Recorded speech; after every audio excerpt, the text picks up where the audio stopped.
Inscreva-se, deixe seu comentário e gostei, gratidão. Freud. A terapia analítica. Senhoras e senhores, todos sabem sobre o que falaremos hoje. Os senhores me perguntaram por que, na terapia psicanalítica, não nos servimos da sugestão direta, se admitimos que a influência que exercemos repousa essencialmente na transferência, isto é, na sugestão, e a isso relacionaram a dúvida de que, dada essa predominância da sugestão, ainda possamos garantir a objetividade de nossas descobertas psicológicas. Eu prometi que lhes daria uma resposta detalhada. A sugestão direta é aquela dirigida contra a manifestação dos sintomas, a luta entre a sua autoridade e os motivos da doença. Ao fazer uso dela, os senhores não se ocupam dos motivos, apenas requerem que o paciente suprima as manifestações desses motivos em forma de sintomas. Nesse caso não faz diferença, em princípio, se os senhores põem ou não o paciente em estado hipnótico. Bernheim, mais uma vez com a perspicácia que o caracteriza, afirmou que a sugestão é o essencial nos fenômenos hipnóticos, e a hipnose propriamente dita, um resultado da sugestão, um estado sugerido, e preferiu praticar a sugestão com o paciente no estado de vigília, a qual é capaz de realizar o mesmo que a sugestão na hipnose. O que preferem os senhores ouvir primeiro sobre essa questão, o que diz a experiência, ou reflexões teóricas? Comecemos pela primeira.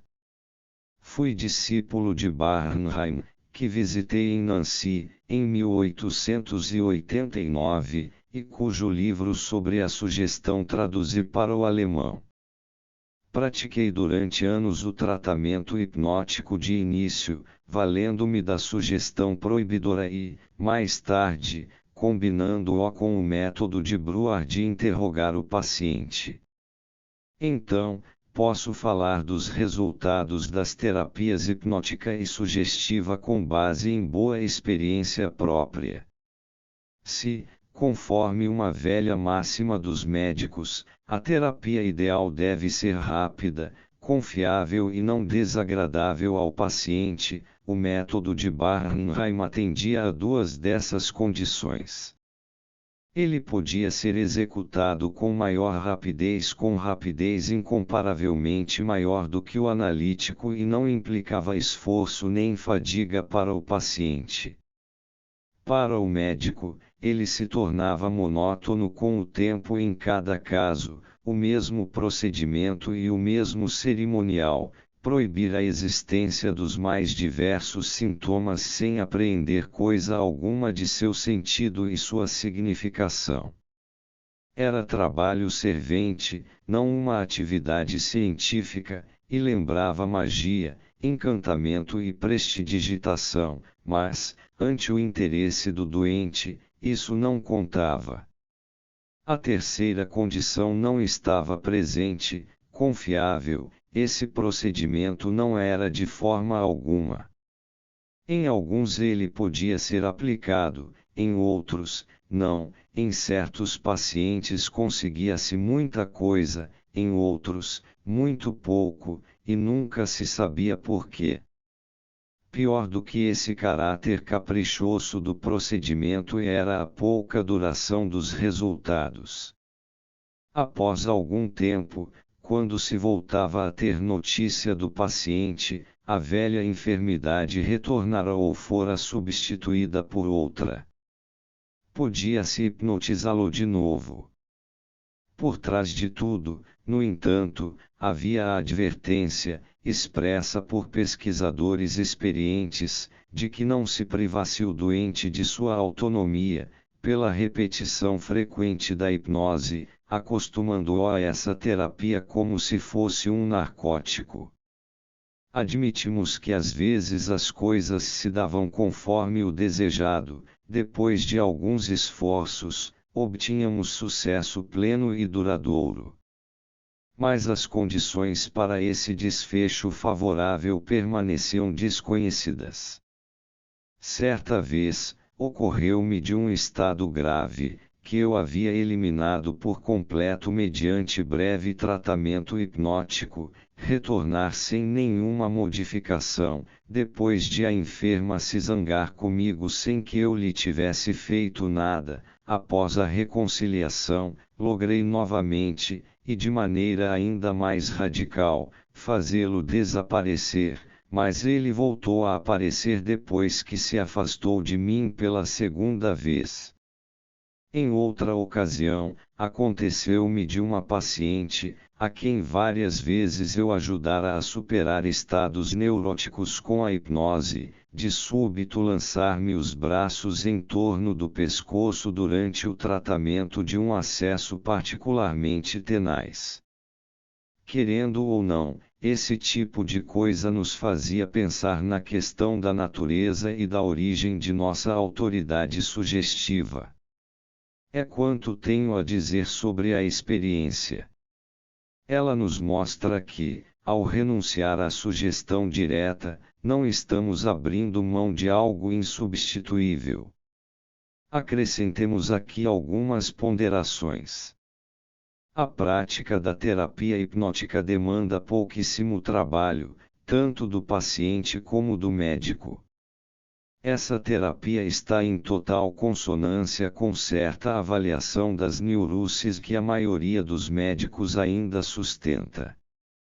O médico diz ao paciente neurótico: o senhor não tem nada, isso é apenas dos nervos. Posso pôr fim às suas queixas em poucos minutos, com algumas palavras. Mas contraria a nossa concepção da energia que sejamos capazes de mover uma grande carga com um emprego mínimo de força, quando a abordamos diretamente e sem a ajuda de equipamentos apropriados. Até onde podemos comparar essas duas situações, a experiência ensina que tal artifício não funciona com as neuroses. Sei, contudo, que esse argumento não é inatacável, também existem as ações desencadeadoras. À luz do conhecimento obtido com a psicanálise, podemos descrever da seguinte forma a diferença entre as sugestões hipnótica e psicanalítica. A terapia hipnótica busca ocultar e dissimular algo na vida psíquica, a analítica procura liberar e remover algo. Aquela age como um cosmético, esta, como uma cirurgia. Aquela utiliza a sugestão para proibir os sintomas, ela intensifica as repressões, mas deixa inalterados os processos que levaram à formação dos sintomas.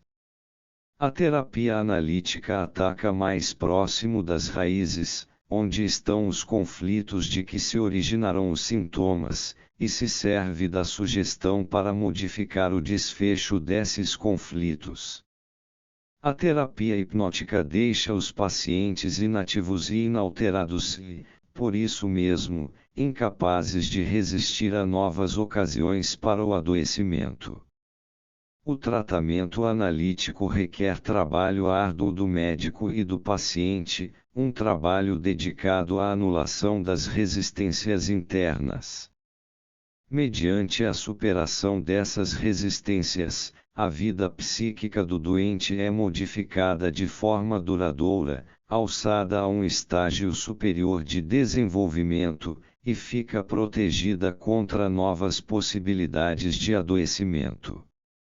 Esse trabalho de superação é o feito essencial do tratamento analítico. O doente precisa realizá-lo, o que o médico lhe possibilita com o auxílio da sugestão, que aí atua em sentido educativo. Por isso já se disse, com razão, que o tratamento psicanalítico é uma espécie de pós-educação. Espero ter deixado claro aos senhores de que modo o nosso uso terapêutico da sugestão se diferencia daquele que é o único possível na terapia hipnótica.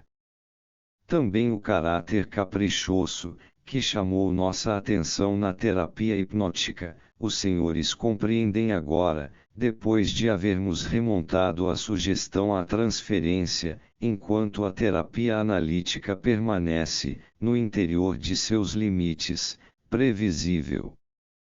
Na aplicação da hipnose, dependemos de como se apresenta a capacidade de transferência do enfermo, sem que possamos exercer qualquer influência sobre ela.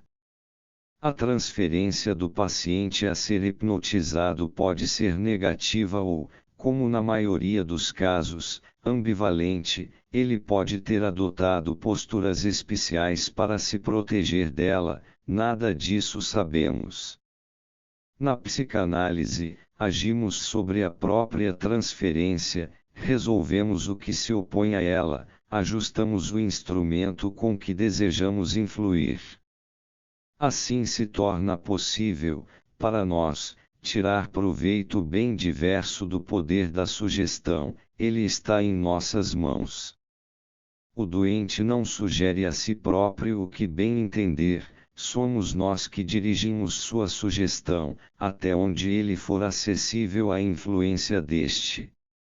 Os senhores dirão que pouco importa se chamamos a força impulsora de nossa análise de transferência ou de sugestão. De todo modo, há o perigo de que a influência exercida sobre o paciente ponha em dúvida a certeza objetiva de nossas descobertas. O que é bom para a terapia é prejudicial à pesquisa. Essa é a objeção mais frequente que se faz à psicanálise, e temos de admitir que, embora equivocada, não podemos descartá-la como irrefletida. Fosse ela justificada, a psicanálise nada mais seria que um tipo de tratamento por sugestão muito bem disfarçado e particularmente efetivo, e não deveríamos levar muito a sério suas afirmações sobre o que influencia nossa vida, sobre a dinâmica psíquica e o inconsciente. É o que pensam os adversários da psicanálise, sobretudo o que diz respeito à significação das vivências sexuais. Quando não as vivências em si, nós teríamos incutido nos pacientes, após essas noções terem se desenvolvido em nossa própria fantasia degenerada. Tais acusações são refutadas mais facilmente invocando a experiência do que com o auxílio da teoria. Quem conduziu psicanálises já teve inúmeras oportunidades de se convencer de que é impossível sugestionar o paciente dessa forma. Naturalmente, não é difícil torná-lo adepto de determinada teoria e, assim, fazê-lo participar de um possível erro do médico. Nisso ele se comporta como qualquer outra pessoa, como um discípulo, mas desse modo influenciamos apenas sua inteligência, não sua doença. A solução de seus conflitos e a superação de suas resistências só tem êxito quando lhe transmitimos ideias antecipatórias que correspondem à sua realidade interior. As suposições incorretas do médico acabam excluídas no curso da análise, precisam ser retiradas e ser substituídas por outras, mais corretas. Mediante uma técnica cuidadosa, buscamos impedir a ocorrência de sucessos provisórios devidos à sugestão, mas não há problema se ocorrerem, pois não nos contentamos com o primeiro sucesso. Não damos por terminada a análise sem que tenhamos esclarecido todos os pontos obscuros do caso, preenchido as lacunas da memória e encontrado as ocasiões para as repressões. Vemos os sucessos precoces mais como obstáculos do que como avanços do trabalho analítico, eles são anulados ao resolvermos continuamente a transferência em que se baseiam. No fundo, é esse último traço que separa o tratamento analítico do puramente sugestivo e livra os resultados analíticos da suspeita de serem êxitos da sugestão. Em todos os outros tratamentos por sugestão, a transferência é cuidadosamente poupada, permanecendo intacta. No analítico, ela própria é objeto do tratamento e decomposta em cada uma de suas manifestações. Para a conclusão de um tratamento analítico, é necessário que a própria transferência seja demolida. Se, então, o êxito sobrevém ou se mantém, não se baseia na sugestão, mas na superação das resistências internas efetuada com sua ajuda, na modificação interior produzida no paciente. Por certo, age contra o surgimento de sugestões isoladas o fato de, durante a terapia, termos de combater incessantemente resistências capazes de se transformar em transferências negativas, hostis. E não podemos deixar de ressaltar que grande número de resultados da análise, dos quais se poderia suspeitar serem produtos da sugestão, são indiscutivelmente confirmados a partir de outra fonte. Nesse caso, nossos fiadores são os dimentes e paranoicos, que estão, naturalmente, muito acima da suspeita de influência por sugestão. O que esses doentes nos relatam de traduções de símbolos e de fantasias, que neles penetraram até a consciência, coincide fielmente com os resultados de nossas investigações do inconsciente dos neuróticos de transferência, reforçando, assim, a correção objetiva de nossas interpretações tantas vezes contestadas. Creio que os senhores não se equivocarão, se depositarem confiança nesses pontos da análise. Agora vamos complementar nossa exposição do mecanismo da cura, apresentando-o com as fórmulas da teoria da libido. O neurótico é incapaz de fruição e realização, da primeira, porque sua libido não se acha voltada para um objeto real, da segunda, porque precisa despender grande parte da sua energia disponível para manter a libido na repressão e para se defender de seu ataque. Ele se tornaria saudável, caso tivesse fim o conflito entre seu eu e sua libido e seu eu voltasse a dispor de sua libido. A tarefa terapêutica consiste, portanto, em libertar a libido de suas ligações presentes, afastadas do eu, e colocá-la novamente a serviço desse eu. Mas onde está a libido do neurótico? Não é difícil encontrá-la, está ligada aos sintomas, que lhe oferecem a única satisfação substituta possível no momento. É preciso, então, assenhorear-se dos sintomas, resolvê-los justamente o que o doente requer de nós. Para a resolução dos sintomas, teremos de voltar até o seu surgimento, renovar o conflito que lhes deu origem e, com o auxílio das forças motrizes que não estavam disponíveis na época, guiá-lo para outro desfecho. Somente em parte essa revisão do processo repressivo pode ser feita nos traços mnêmicos dos eventos que conduzirão à repressão. A porção decisiva do trabalho é realizada criando, na relação com o médico na transferência, novas edições daqueles velhos conflitos, em que o paciente gostaria de se comportar como fez no passado, enquanto nós, mediante o emprego de todas as forças psíquicas disponíveis, o obrigamos a tomar uma outra decisão.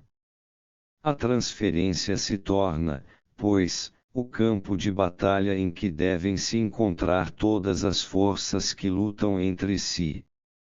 Toda a libido, assim como toda a oposição a ela, é reunida nessa relação com o médico. É inevitável, nisso, que os sintomas sejam despojados de libido.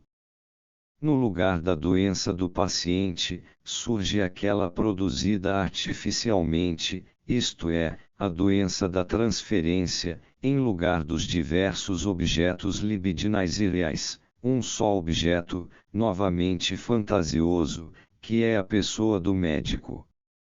Mas, com o auxílio da sugestão médica, a nova luta por esse objeto é elevada ao mais alto nível psíquico, transcorre como conflito psíquico normal.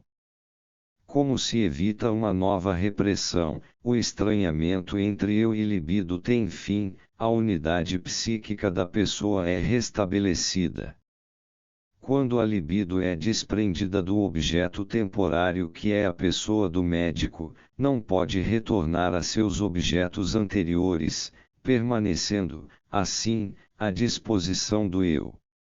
As forças que combatemos durante esse trabalho terapêutico são, por um lado, a aversão do eu a certas orientações da libido que se manifesta como tendência à repressão e, por outro lado, a tenacidade ou viscosidade da libido, que não quer abandonar os objetos uma vez investidos.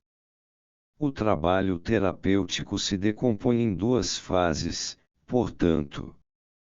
Na primeira, toda a libido é obrigada a passar dos sintomas para a transferência e é lá concentrada. Na segunda, trava-se a luta pelo novo objeto, e a libido é dele libertada. A modificação decisiva para o bom desenlace é a exclusão da repressão nesse conflito renovado, de maneira que a libido não pode, mais uma vez, subtrair-se ao eu mediante a fuga para o inconsciente. Isso é possibilitado pela modificação do eu, realizada sob a influência da sugestão médica.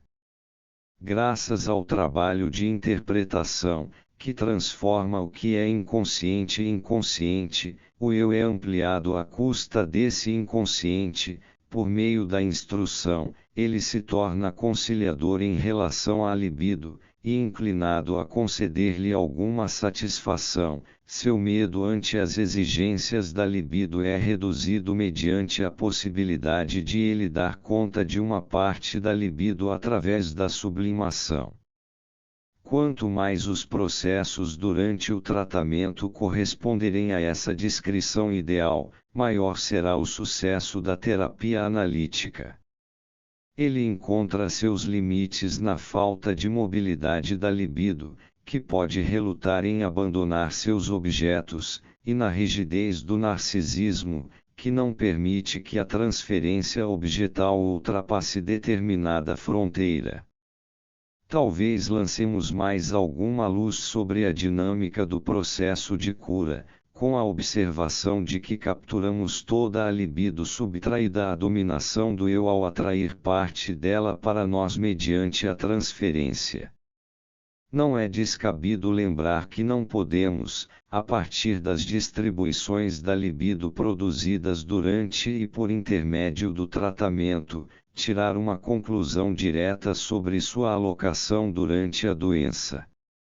Supondo que conseguíssemos resolver satisfatoriamente um caso mediante o estabelecimento e a resolução de uma forte transferência paterna para o médico, seria errado concluir que anteriormente o doente sofreu de semelhante ligação inconsciente de sua libido com o pai. A transferência paterna é apenas o campo de batalha em que nos apoderamos da libido, a libido do paciente foi dirigida para lá a partir de outras posições. Esse campo de batalha não coincide necessariamente com uma das fortalezas importantes do inimigo. A defesa da capital inimiga não tem de acontecer precisamente ante os portões da cidade. Apenas depois de resolvida a transferência é que se pode reconstruir em pensamentos a distribuição da libido que prevalecia durante a enfermidade. Podemos, do ponto de vista da teoria da libido, dizer ainda algumas palavras sobre o sonho. Os sonhos dos neuróticos, assim como seus atos falhos e suas associações livres, ajudam-nos a perceber o sentido dos sintomas e descobrir a colocação da libido. Sob a forma de realização de desejo, eles nos mostram quais desejos sucumbiram à repressão e a quais objetos se prendeu a libido subtraída ao eu. Por isso, a interpretação dos sonhos tem um relevante papel no tratamento psicanalítico e é, em vários casos, por longos períodos, o mais importante instrumento de trabalho. Já sabemos que o sono, em si, provoca certo relaxamento das repressões. Essa diminuição da pressão que pesa sobre ele possibilita que o impulso reprimido logre expressar-se muito mais claramente no sonho do que lhe permite o sintoma ao longo do dia. O estudo dos sonhos torna-se, assim, o mais cômodo acesso ao conhecimento do inconsciente reprimido, de que faz parte a libido subtraída do eu. Mas em nenhum ponto essencial os sonhos dos neuróticos diferem daqueles das pessoas normais, talvez sejam indistinguíveis destes. Seria um contrassenso explicar os sonhos dos neuróticos de uma forma que não se aplicasse também aos sonhos das pessoas normais. Portanto, devemos dizer que a diferença entre saúde e neurose vale apenas para o dia, não se estende à vida onírica. Somos obrigados a transpor para o indivíduo saudável algumas hipóteses que, no tocante ao neurótico, resultam do nexo entre seus sonhos e seus sintomas. Não podemos discutir que também o indivíduo saudável possui, em sua vida psíquica, aquilo que torna possível a formação tanto dos sonhos como dos sintomas, e temos de concluir que também ele fez uso de repressões, que arcou igualmente com certo dispêndio para mantê-las, que seu sistema do inconsciente oculta impulsos reprimidos e ainda investidos de energia, e que uma parte de sua libido não se encontra mais à disposição do eu. O saudável é, virtualmente, um neurótico, mas o sonho parece ser o único sintoma que ele é capaz de formar. É verdade que, se submetemos a exame mais apurado sua vida em estado de vigília, descobrimos o que parece contradizer a impressão anterior que essa vida supostamente saudável está impregnada de um sem número de formações de sintoma, pequenas e de pouca relevância prática.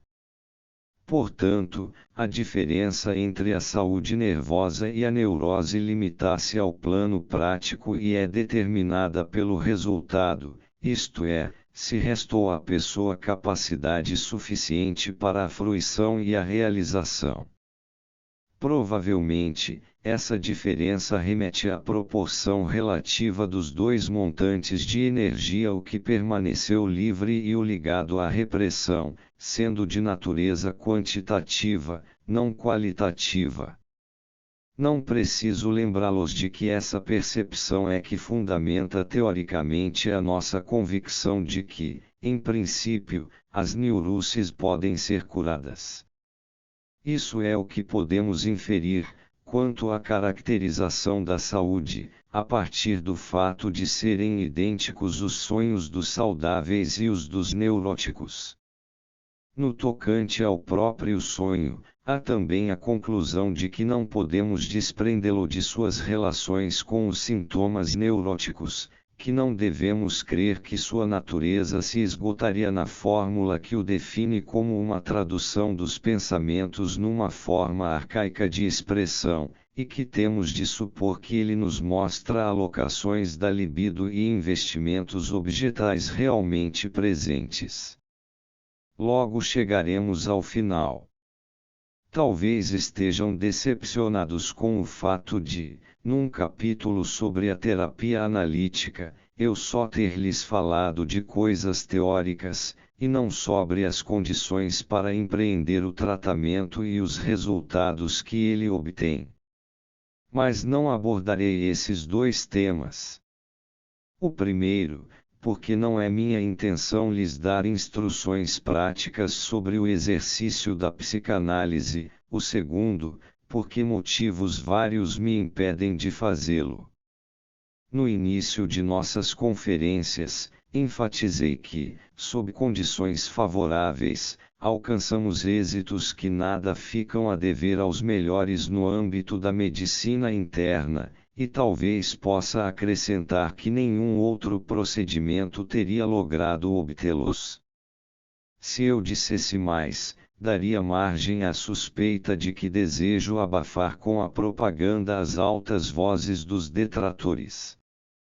Contra a psicanálise, colegas médicos já fizeram repetidas vezes, também em congressos públicos, a ameaça de publicar uma coletânea dos fracassos e danos psicanalíticos, a fim de abrir os olhos dos pacientes para a inutilidade desse método de tratamento. Mas, à parte o caráter odioso e denunciatório de tal medida, uma coletânea desse tipo não seria apropriada nem mesmo para possibilitar um julgamento correto da eficácia terapêutica da análise. A terapia analítica ainda é jovem, como os senhores sabem, um longo tempo foi necessário para que se pudesse estabelecer sua técnica, o que só podia ser feito durante o trabalho e com a experiência crescente. Em razão das dificuldades de ensiná-la, o médico iniciante na psicanálise depende, em maior medida do que algum outro especialista, de sua própria capacidade para se desenvolver, e os resultados obtidos em seus primeiros anos jamais permitirão formular um julgamento sobre a eficácia da terapia analítica. Muitas tentativas de tratamento fracassaram na época inicial da psicanálise, pois foram feitas em casos que não se prestavam para o método e que hoje excluímos, com base em nosso registro de indicações. Mas só podemos chegar a essas indicações através das tentativas. De início, não sabíamos que, em suas formas mais pronunciadas, a paranoia e a dementia praecoce são inacessíveis, e tínhamos o direito de experimentar o método em todo tipo de afecção. A maioria dos fracassos daqueles primeiros anos, todavia, não ocorreu devido à culpa do médico ou à escolha inapropriada do objeto, e sim por condições externas desfavoráveis. Tratamos aqui apenas das resistências internas, as do paciente, que são inevitáveis e superáveis. As resistências externas, que são impostas à análise pela situação do doente, por seu ambiente, têm reduzido interesse teórico, mas enorme importância prática. O tratamento psicanalítico pode ser comparado a uma intervenção cirúrgica e, como esta, deve ser realizado com os preparativos mais favoráveis para o sucesso. Os senhores sabem que precauções o cirurgião costuma tomar: sala apropriada, boa luz, assistentes, exclusão dos parentes, etc. Perguntem a si mesmos quantas cirurgias chegariam a bom termo, se fossem realizadas na presença de todos os membros da família, rodeando a mesa operatória e soltando gritos a cada incisão. Nos tratamentos psicanalíticos, a intromissão dos parentes constitui verdadeiro perigo, com o qual não sabemos lidar. Estamos preparados para as resistências internas do paciente, que reconhecemos como inevitáveis, mas como nos defendermos das resistências externas? Não há esclarecimento que convença a família do paciente, não logramos induzi-la a manter-se longe do tratamento, e não podemos jamais nos aliar a eles, pois então corremos o risco de perder a confiança do doente, que com razão, diga-se de passagem, exige que seu homem de confiança tome o seu partido. Quem conhece as dissensões que frequentemente atingem uma família não pode, como analista, surpreender-se com a percepção de que os mais próximos do doente por vezes não revelam tanto interesse em que se cure quanto em que permaneça como está. Quando, como é frequente, a neurose está relacionada a conflitos entre membros da família, o familiar saudável não precisa pensar muito para decidir entre seu próprio interesse e o restabelecimento do doente. Não surpreende, afinal, quando um marido não vê com bons olhos um tratamento em que, como pode ele supor, com razão será revelada toda a sua lista de pecados, e tampouco nos surpreendemos com isso, mas não devemos nos recriminar quando nosso esforço permanece infrutífero e é interrompido precocemente, porque a resistência do marido vem se juntar à da mulher doente. Sucedeu que pretendemos realizar algo que, na situação existente, era inexequível. Em vez de um grande número de casos, quero relatar aos senhores apenas um, em que a discrição médica me fez desempenhar um papel sofredor. Há muitos anos, aceitei submeter a tratamento analítico uma jovem moça que, fazia muito tempo, não saía para a rua nem conseguia ficar sozinha em casa porque sofria de angústia. Lentamente, ela acabou por confessar que sua imaginação havia sido tomada pela observação casual de uma troca de carinhos entre sua mãe e um abastado amigo da família. De maneira inábil, porém ou talvez refinada, a enferma deu à mãe uma indicação do que era abordado nas sessões de análise, pois mudou seu comportamento em relação a ela, insistindo em que apenas a mãe, e nenhuma outra pessoa, a protegesse da angústia de ficar sozinha e, angustiada, bloqueava-lhe o caminho até a porta quando ela queria sair de casa. No passado, também a mãe fora bastante neurótica, mas havia encontrado a cura para seu problema numa instituição hidroterápica, anos atrás. Mas acrescentemos que nessa instituição ela havia conhecido o homem com o qual iniciou um relacionamento que a satisfazia plenamente. Surpresa com as tempestuosas exigências da filha, a mãe compreendeu subitamente o significado daquela angústia. A filha adoecera para fazer dela uma prisioneira e privá-la da liberdade de movimentos necessária ao relacionamento com o amado. De forma rápida e resoluta, a mãe pôs fim ao tratamento que lhe era prejudicial. A moça foi enviada a uma instituição para doentes nervosos e, durante anos, apresentada como pobre vítima da psicanálise. Por todo esse período, fui perseguido pela má fama que trouxe o infeliz desfecho desse tratamento. Guardei silêncio, porque me julgava atado pelo dever da discrição médica. Muito tempo depois, por meio de um colega que visitara a instituição e lá vira a moça agorafóbica, soube que a relação da mãe com o abastado amigo da casa era conhecida de todos e provavelmente gozava da aprovação do marido e pai. Assim, o tratamento fora sacrificado a este segredo. Nos anos anteriores à guerra, quando a afluência de pacientes estrangeiros me tornou independente da simpatia ou antipatia de minha própria cidade, eu seguia a regra de não tratar pacientes que não fossem sui juris, ou seja, que não fossem independentes nas questões essenciais da vida. Não é algo que todo psicanalista pode se permitir.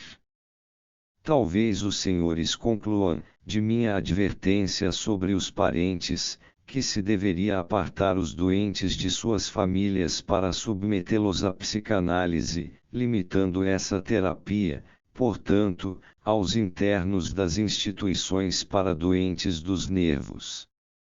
Mas nisso eu não poderia concordar com os senhores. É muito mais vantajoso que os doentes, durante o tratamento, caso não estejam numa fase de grave esgotamento, sejam mantidos nas mesmas circunstâncias em que terão de enfrentar as tarefas que lhes cabem. Os parentes, todavia, não devem anular essa vantagem com seu comportamento, nem, de forma alguma, adotar uma postura hostil ante os esforços médicos. Mas como influir nesses fatores inacessíveis para nós? Os senhores perceberão, naturalmente, como as perspectivas de um tratamento são determinadas pelo meio social e pela condição cultural de uma família. Isso nos oferece uma perspectiva sombria da eficácia da psicanálise como terapia, não é mesmo? Ainda que possamos explicar a maioria de nossos fracassos com base em 3 fatores perturbadores externos. Por isso, amigos da psicanálise nos aconselharam a contrapor à coleção de insucessos uma estatística dos êxitos, por nós preparada. Mas não concordei com a sugestão. Lembrei que uma estatística não tem valor quando os itens nela reunidos não são suficientemente homogêneos, e os casos de neurose tratados não eram, de fato, equivalentes em variados aspectos. Além disso, o período que podia ser abarcado era demasiado breve para se avaliar a durabilidade da cura, e muitos casos não podiam ser relatados. Eram de pessoas que haviam mantido em segredo tanto a doença como o tratamento, e cuja recuperação devia igualmente permanecer em segredo. O impedimento mais decisivo, no entanto, foi a percepção de que, em questões de terapia, as pessoas se comportam de maneira bastante irracional, de modo que não há perspectiva de obter algo com elas por meios racionais. Uma novidade terapêutica é ou recebida com entusiasmo inebriante, por exemplo, quando Cook apresentou ao público sua primeira tuberculina para a tuberculose, ou tratada com a mais profunda desconfiança, como foi a vacina de Jenner, que, embora verdadeiramente benéfica, ainda hoje tem adversários irredutíveis. Era evidente que havia um preconceito contra a psicanálise. Quando curávamos um caso difícil, podíamos escutar: "Isso não prova nada. O paciente teria se recuperado por si durante esse tempo." E quando um doente, já tendo passado por 4 ciclos de depressão e mania, veio se tratar comigo durante um intervalo após a melancolia e, 3 semanas depois, iniciou-se uma nova fase maníaca, todos os seus familiares, além de uma grande autoridade médica chamada para dar um parecer, mostraram-se convencidos de que o novo ataque só podia ser consequência da tentativa de análise. Contra preconceitos não há o que fazer. Nesse momento os senhores podem ver isso mais uma vez, nos preconceitos que um grupo de nações em guerra desenvolveu contra o outro. O mais sensato é esperar, deixando que o tempo os desgaste. Um dia, as mesmas pessoas pensarão diferentemente sobre as mesmas coisas, porque não pensaram assim antes. Eis um profundo mistério. É possível que o preconceito contra a terapia analítica já esteja diminuindo. A difusão constante das teorias psicanalíticas e o aumento do número de médicos que usa o tratamento analítico em vários países parecem garanti-lo. Quando eu era um jovem médico, presenciei uma semelhante tempestade de indignação dos médicos contra o tratamento por sugestão hipnótica, que atualmente os sóbrios opõem à psicanálise. Como agente terapêutico, todavia, a hipnose não cumpriu a promessa inicial. Nós, psicanalistas, podemos nos declarar seus legítimos herdeiros, e não esquecemos o estímulo e o esclarecimento teórico que devemos a ela. Os danos atribuídos à psicanálise limitam-se, no essencial, a manifestações passageiras de conflito intensificado, quando a análise é conduzida com imperícia ou quando é interrompida no meio. Os senhores foram aqui informados sobre o que fazemos com os pacientes e podem julgar por conta própria se o nosso trabalho pode levar a danos permanentes. O mau uso da análise é possível de variadas formas. A transferência, em especial, é um instrumento perigoso nas mãos de um médico não consciencioso. Mas nenhum instrumento ou procedimento médico está a salvo do mau uso. Quando um bisturi não corta, também não pode servir para curar. Cheguei ao fim, senhoras e senhores. É mais do que uma frase convencional, se reconheço que estou plenamente cônscio dos muitos defeitos destas conferências. Lamento, acima de tudo, haver muitas vezes prometido retomar um assunto apenas esboçado e, depois, o contexto não haver permitido que eu cumprisse a promessa. Propus-me informar os senhores sobre uma matéria inacabada, ainda em desenvolvimento, e o meu próprio resumo se mostrou incompleto. Em várias passagens, tinha pronto o material para tirar uma conclusão, e acabei não a fazendo. Mas não podia querer transformá-los em especialistas, quis apenas oferecer-lhes esclarecimento e estímulo.